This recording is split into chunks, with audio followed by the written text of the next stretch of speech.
Центарот за социјална работа презеде мерки за згрижување на жена и незините 3 деца од Сингилич по случај третиран со сомнежи за семејно насилство. Официјалниот документ обезбеден од ТВ21 покажува дека по разгледувањето на случајот, Центарот за социјална работа му предложил на судот донесување на заштитни мерки. Основниот граѓански суд во Скопје го прифатил барањето и донел мерки против Семи Кадри, кои важат 12 месеци. Основниот граѓански суд Скопје го одобри предлогот на Центарот за социјална работа на град Скопје и против лицето Семи Кадри и изрече привремени мерки за заштита од семејно насилство. Изречените мерки важат во период од 12 месеци.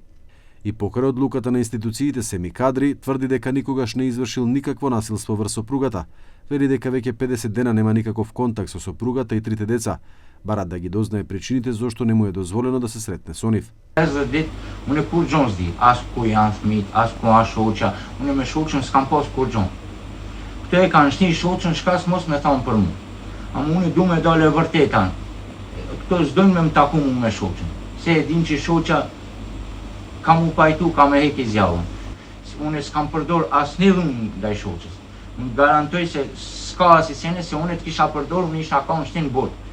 Во писмениот одговор упатен до Кадри во врска со неговите тврдења дека не добил јасни информации за родителските права, Центарот за социјална работа го повикал на средба во среда на 6.8.2026 година во просториите на институцијата. Од Центарот за социјална работа велат дека постапиле во согласно со законот.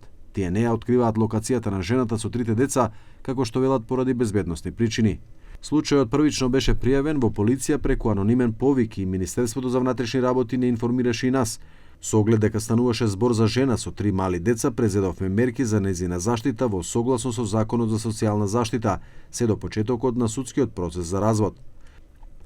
Кадри тврди дека пријавата не е од семејството. 26-годишникот вели дека таа вечер бил приведен во полиција, но како што додава, веднаш бил ослободен бидејќи не биле констатирани знаци на физичко насилство врз сопругата. Инаку ваквите случаи на пријави се зголемени во првите 6 месеци од оваа година. Само на 13 јули беа пријавени 9 случаи во рок од 24 часа со 7 уапсени лица. Според годишниот извештај на Министерството за внатрешни работи за 2025 година, евидентирани се 1195 случаи на семејно насилство.